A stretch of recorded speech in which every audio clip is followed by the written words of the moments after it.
So in this line of work, what I've learned over the last 4 years, it's best to keep everything at a steady pace. Okay? And the correct pronunciation is steady pace, right? So you want to keep everything at a steady pace. It's better on maintenance. The police like it. Other people that are driving like it. You don't want to push it too much because you won't last that long. You know, you keep everything at a steady pace. Go the speed limit and just do the best that you can. Because if you push it too far, then you lose it all, right? So you don't want to run red lights. You don't want to go over the speed limit because it puts other people in danger. And when you put other people in danger, then it's not worth it. You know, everybody loses.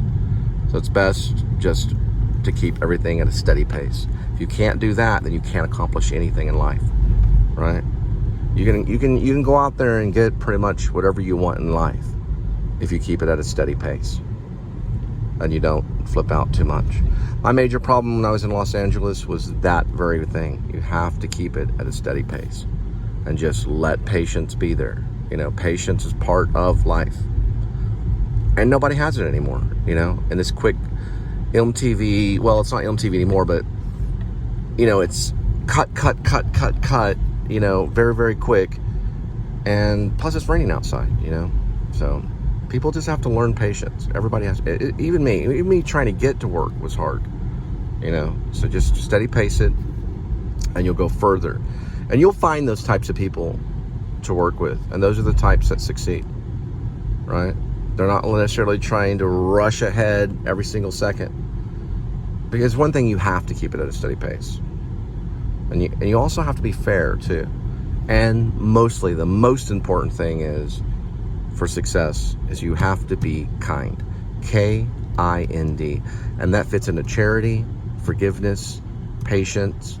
Those are all the fruit of the Spirit. Those are all the things that help us succeed. Kindness is the number one thing because there's no law against it. There is no law against kindness.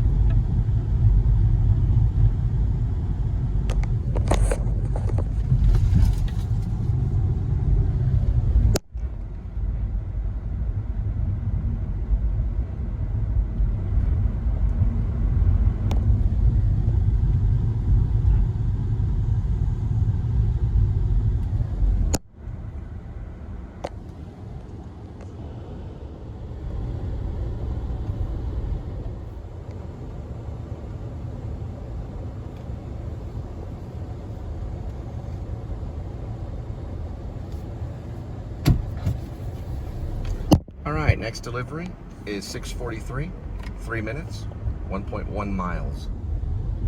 I guess it's 1.1 mile is actually correct. 1.1 mile.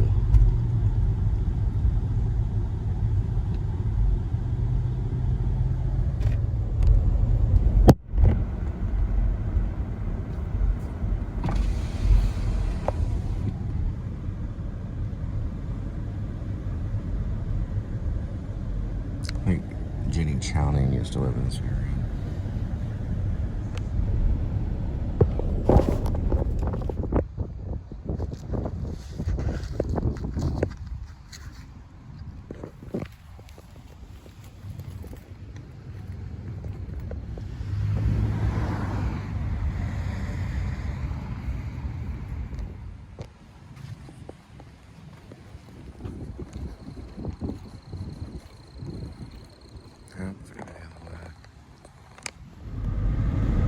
Where's the old stadium?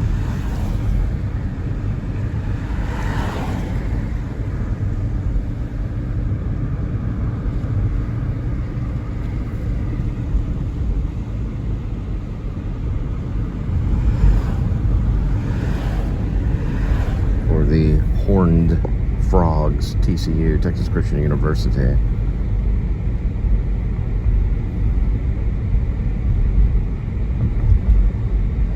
I don't know if the new stadium's in effect or not. I think it is. I'm not 100% on it though.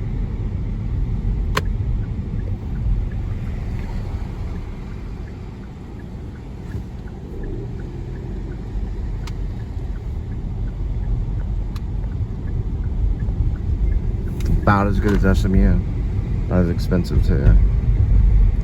Yeah, they still use the stadium. It gets loud. I mean, really loud during games. A lot of rock music plays from that stadium right there. Heard Metallica playing there one time. I mean, it was coming from the speakers. I don't know if it was Metallica though. It's a Daniel Meyer Athletic Complex. And they're adding a new one across town. A whole new stadium.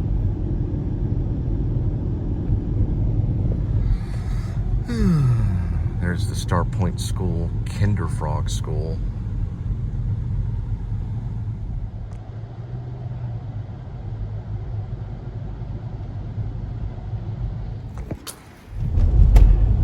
All right, next delivery, 7:16 arrival, 3 minutes. We'll be there at 1.1 mile.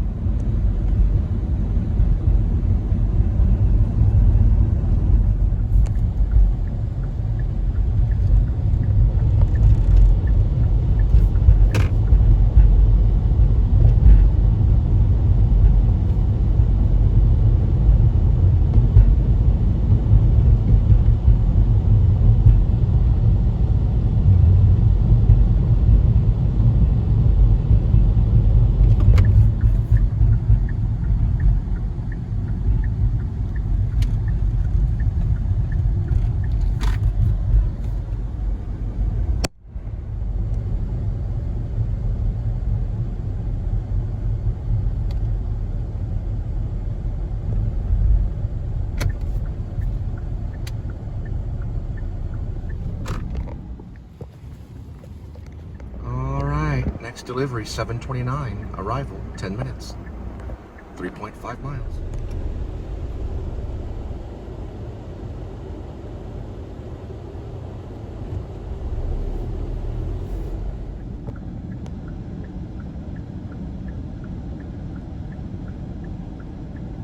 All the way from Florida.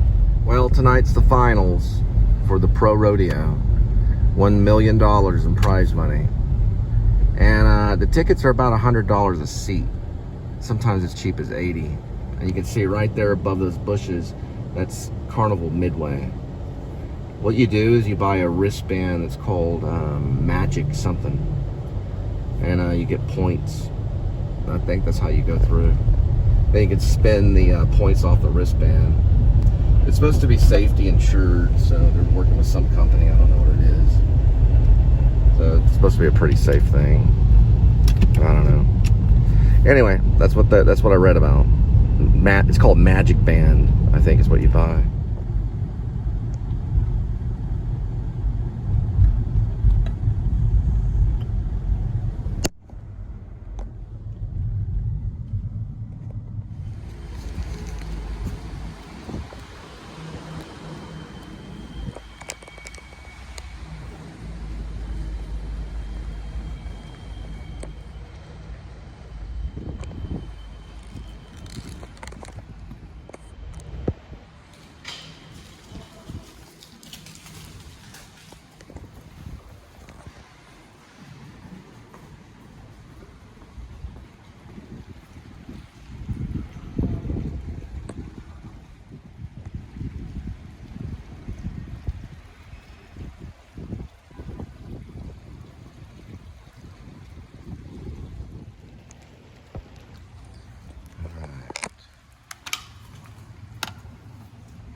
All right, next delivery is a two-part series, 8:32 arrival, 12 minutes, 4.7. All right, I put on the album by Fugazi,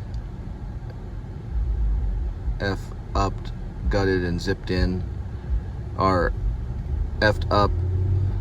What is it? F up, got ambushed, zipped in.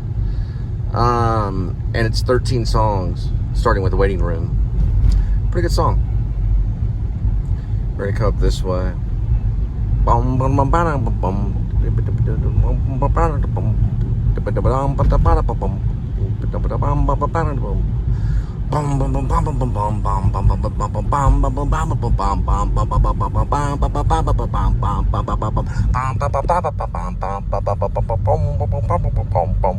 Set that bass. Florida. There's the fair. Carnival Midway.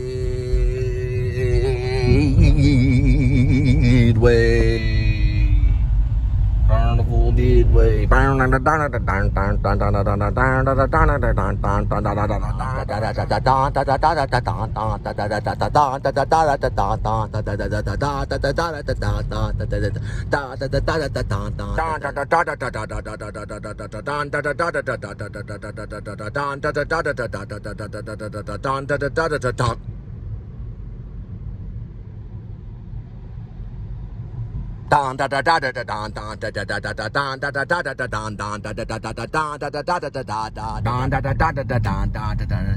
I am not patient, boy.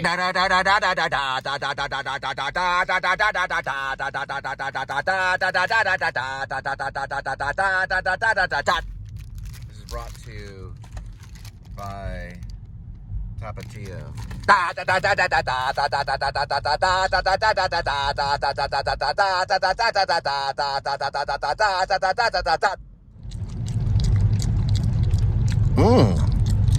These are good. Love me a snack. Sitting in a waiting room. Sitting in a waiting room. Sitting in a waiting room. Sitting in a waiting room. Alright, there's RL, Pascal High School. That's where I graduated high school. It was in Bob Reed's creative writing class, John Templin's theater arts class. Anita Whiteside was the principal at the time. They were the Panthers, the mascot of the Panthers. I used to park my Porsche right there. That parking lot. I used to turn on Jane's Addiction.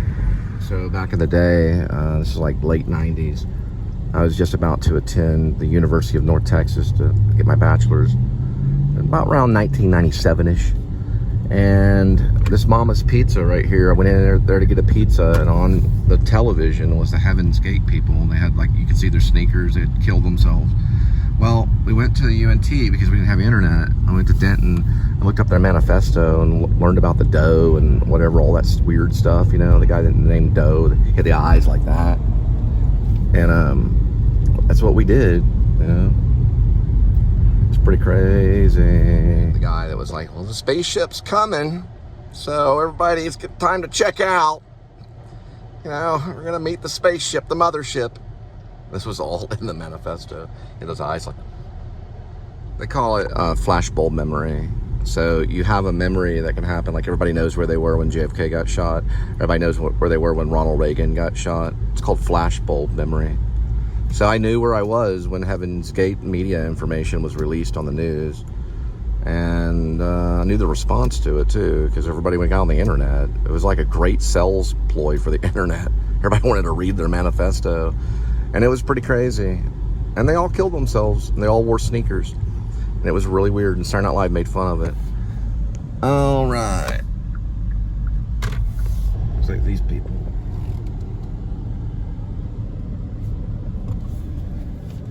All right, next delivery is going to be 8:50. It's going to be arrival, 10 minutes, 4.1 mileage. Right, there's something called Cidercade. I don't know what it is, though. It's right here off of, I guess, Berry. It's off of Berry, 8th Avenue. Yeah, 8th Avenue. Right by Berry and 8th Avenue, Cidercade. So Fugazi's 13 songs is pretty good, although Waiting Room is, you know, the hit. You know, the other ones are just, you know, it's ska punk, standard, a little off tune, and then go back to tune, and then go back to, you know, standard chord, and back to something odd, and then back to the chord again. But then they have another one about a bell, and they have another one about shut the door or something like that. All right, way in the distance is Carnival Midway. And boy, they got a Ferris wheel. They've got all kinds of greatness. One of those mousetrap roller coaster rides. They have the swings that go up in the air and spin around. And then they've got like a more like, they got something called a century wheel, which is like a fancy like version of the swings, but it's stable on the ground. The other one, the swings, they just go straight on up. It looks a lot of fun. Sitting in the waiting room, sitting in the waiting room.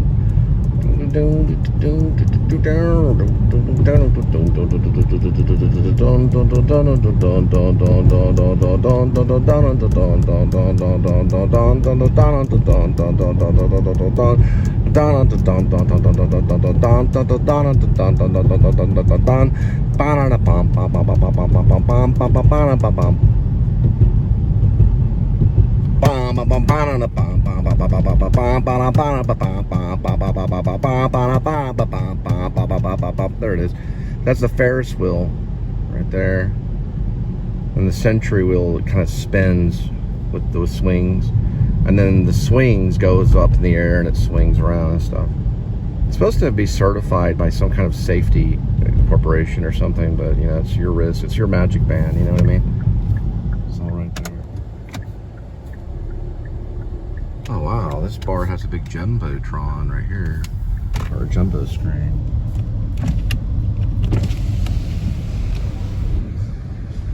Pretty cool, not a bad idea. Can you imagine having that in your living room? Boy, you want zero energy for that one, you know what I mean?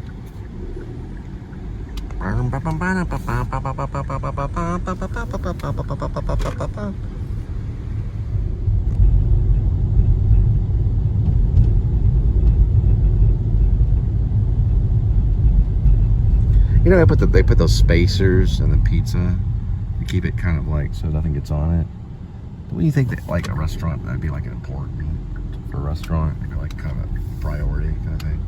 All right, looks like a rain came through. That's the final nights of the Pro Rodeo. Finals will be announced tomorrow, or actually the winner will be announced tomorrow, Wednesday. Actually, hang on, I'm sorry, Saturday. Sorry, I was thinking when it started. Saturday is when the announcement of the winner, which will be a $1 million reward prize. I mean, they'll be rewarded $1 million. Bonnard's World still at the Kimball Art Museum. Kind of see a little bit of an angle right there, and that's going on for at least a month or so. And probably dinosaurs are coming to Botanic Gardens. You'll be able to just walk around and look at robotic dinosaurs. This is probably traveling to a lot of different Botanic Gardens. It's coming through a month or so. So look forward to that. Also, two pretty good musicals. February, we'll start with March. March is coming up. We're going to have Once. This little musical movie. It was a movie written by John Carney, who became a director. He was a musician with Glenn Hansard. That'll be in March. Once. I'd like to see a matinee of that. And then February, Seussical musical. That's pretty good, about the life of Dr. Seuss. And I haven't seen it, but I heard of it. I heard it's pretty good. All right, got some rain. We're gonna head back to see Linda and Kitty.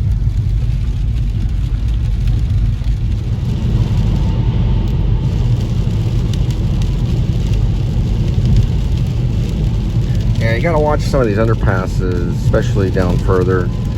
It can get a little low. Let me look at that right there. You gotta be a little wary. It can amount pretty quick. It's called water ponding, and it can get pretty hairy. So, it hasn't been raining a long time, but the downpour just started roughly about an hour ago. All right, coming up on the Ridgely.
just went right over on the other side of that water tower, maybe 100, 200 yards from that water tower.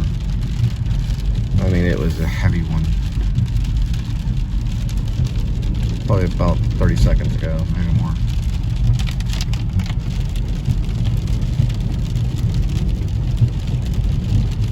Alright, I got a really good idea for a game for PS5 or PlayStation. It's called Filmmaker. So what it is like, you start off just like GTA, that kind of stuff, you know. It's not really role-playing, it's more, I guess, whatever that is, you know, point of view kind of. And you're this character, you choose a nationality, you get to make up the character, the name and everything. Then you start writing scripts. Now you can use an AI script within it, or you can write your own script. And you write the script, and then like you can start off making the movie with like your phone. You know, the character would have a phone, and then it would move up. You know, the more money you make, the better equipment you can buy, the better crew you can buy, the better director of photography and costumes and everything. And then you end up getting a lot of money, like becoming a millionaire, and then you can buy like, you know, actors like Brad Pitt or Tom Cruise, and they would all be like characters in the show. It's not the show though. It's a game. It's called Filmmaker, and you can choose like when you start off if you want to be like, you know, new wave, Jean-Luc Godard style, or jump cuts and stuff, and then eventually it moves up to where, you know, you're like as big as like Coppola or George Lucas or something, you know, and you're casting all these like major motion pictures like Michael Bay or something. And then you know, you can lose money and then go back to making you know, movies on your phone kind of thing. You could choose the type of phone and car and everything, the clothing the guy wears, a name. You know, I don't know what they call it. Like, it's not a first-person shooter though, so it's not anything like that. This deals with like, you know, just like what a filmmaker would go through, you know. And you can choose styles, like a Kubrick style, that kind of stuff. It's called Filmmaker. I don't know why they haven't come up with it. I'd get it. I'd even go out and get a system to play it, you know. It'd be great.